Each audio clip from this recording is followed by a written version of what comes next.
Hey everybody, Ben here. Thanks for being here. Thanks for showing up for yourself each and every day. So if you heard from this short, our word was lemon. And with our supporting angel number card, it was don't chase a lemon for validation. We're going to really focus on that word, validation, but I'll read the rest of the card here. Aligned with highest good, awakening, authentic self, right action, intention, manifesting. Let's look at this validation and a lemon. Looking at sometimes they call cars that uh, look fine, but they're really messed up right out of the gate and they can't be fixed. Uh, we can look at this in people. Romantic relationships is a big one. Obviously, work as well. Maybe platonic friends, family members, same situation in society in general. When we are with these types of energies, normally they're pretty negative energies. They are whatever you want to call them, whatever title you want to give them. And they have a narrative, they have a point, and they're going to tell you, and it's going to tarnish you, your reputation, or tell you that you're not true. What is true, it will be twisted. Normally, it is coming from a space that whatever they're accusing you of, they are doing. And we sometimes chase that to validate, to prove, but we'll never be able to get through there. We may be able to silence them for a bit, but they won't be done there yet. They'll find another way to keep this story or to create this story to make it real. I feel called to share a story. The other day, I got blindsided by a very, very dark energy that I didn't even know where it was coming from, why it was there. And it's been a very long time since I've experienced to that extent. Normally you'd have some sort of interaction with it beforehand, but this was like a phone call and immediate attack mode of all this projection and these lies. And I lost it. I fucking lost it. And I haven't been in that kind of energy either for years. Uh, it was so I was caught so off guard, like I'm getting a little anxious about it because it was charged. And at the end of it, this woman said, "Oh, you just got something for everything." And I'm like, "Everything I told you is the truth." It was very like extorting to an extent of how would I say it? Like trying to get you stuck in your words to screw up so that they could prove or validate their point. And it was really crazy because I didn't even know this person existed. I didn't even know the connection. And to come at you with like all these lies, these projections of whatever their narrative was, it was it was blindsiding. And what was I doing? I was validating myself. I fell into the trap. Now that person is now that they have the truth and all the proof to prove such a thing, they'll still go out and tarnish the name. And then they did. Doesn't really matter. Oh, when you carry, like, if you're that type of person that you show up and everybody's got a fucking problem with you and you didn't even do anything, you don't go out of your way, you're not showing off, you don't even talk to anybody, you don't brag, you don't do anything. And it just bothers people because it's irritating their insecurities or their shadows. There's always going to be stories like that. And that's really hard to walk when all that projection and you would want to validate it. I remember, working places and going back, being rehired there, and people would have these crazy stories of how you got fired. And I was like, I was never been fired in my life. People don't like to be dumped.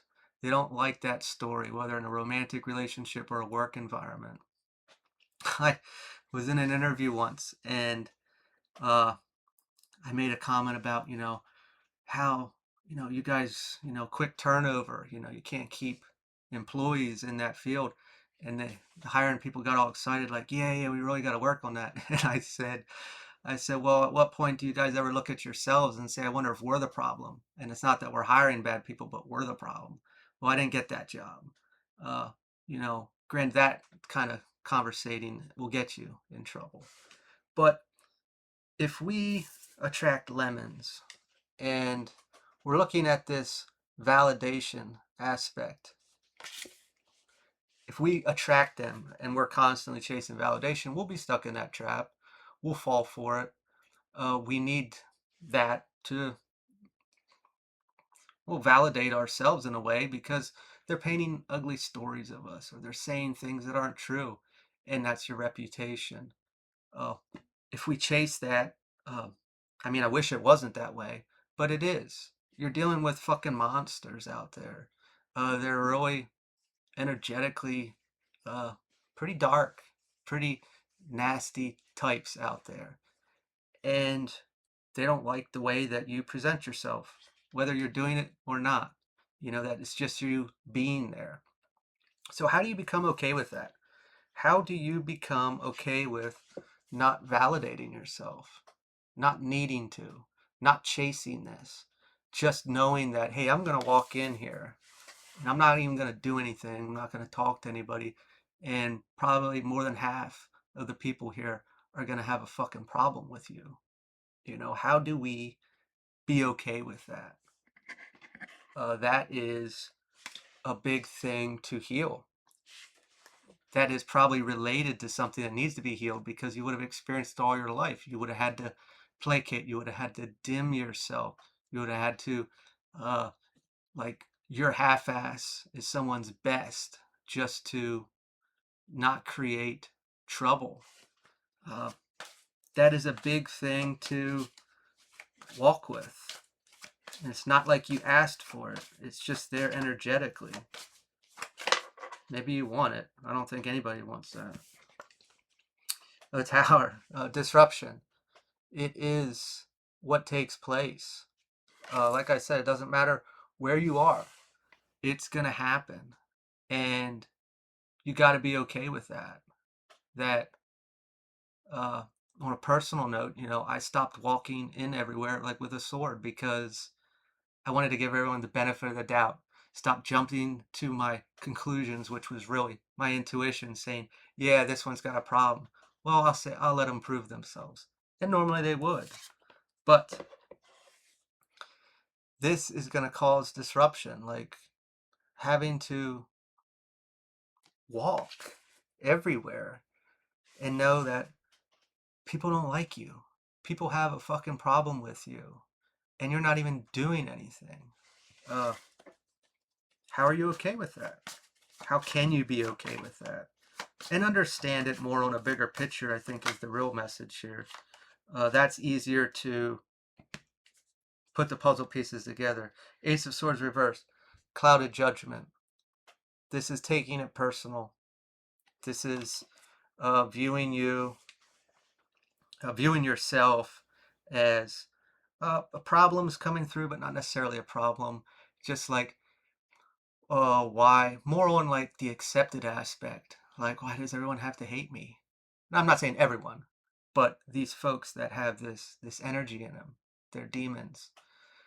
When I was uh, leaving or driving away after that phone call, I said to myself, I was like, holy shit, I need a new fucking identity, because this shit's getting out of control. Because it really has been. It's really been turning up a lot. Couldn't imagine, the type of people that watch my videos if that happens on that extreme. The sun, it's authenticity. This is what does it. Just on a normal note, on a small note, we can look at people from the past that really see us walking into this space. Probably drives them up the wall. And like I said, we're not doing anything. When you're in this space, you don't even have to talk to anybody. It is energetic.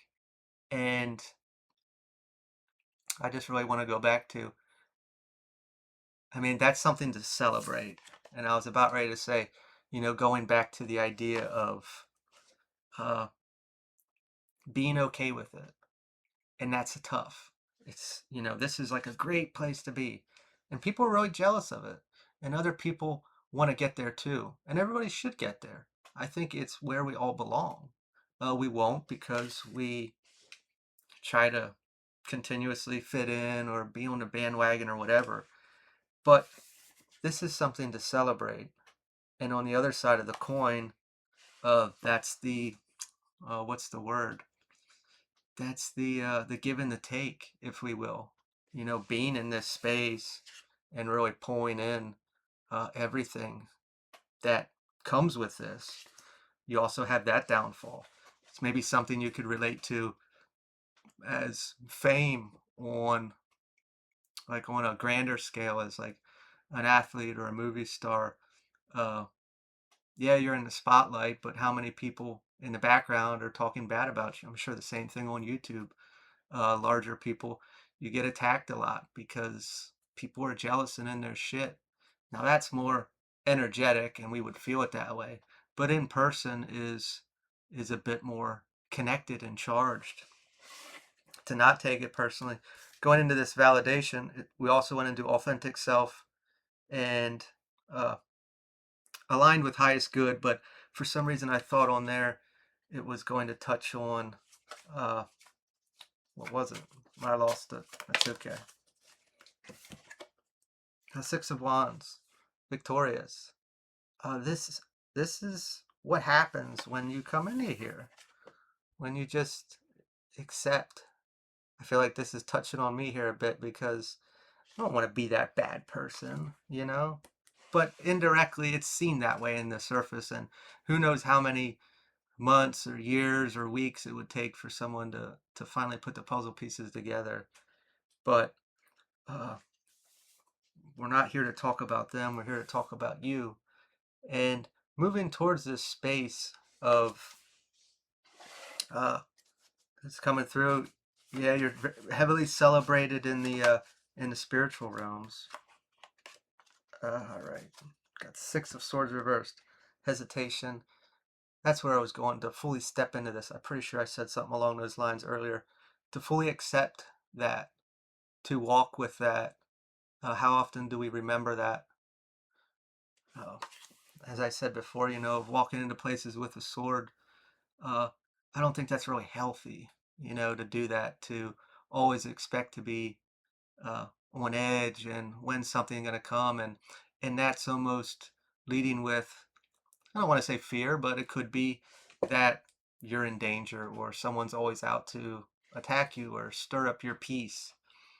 When we can be in a really balanced space of mental clarity and not taking ownership of it, not allowing it to affect us to an extreme that we give that energy exchange, we give it what it wants. It takes us down from this space and into uh, their hole of siphoning. We'll get one last card here, Spirit.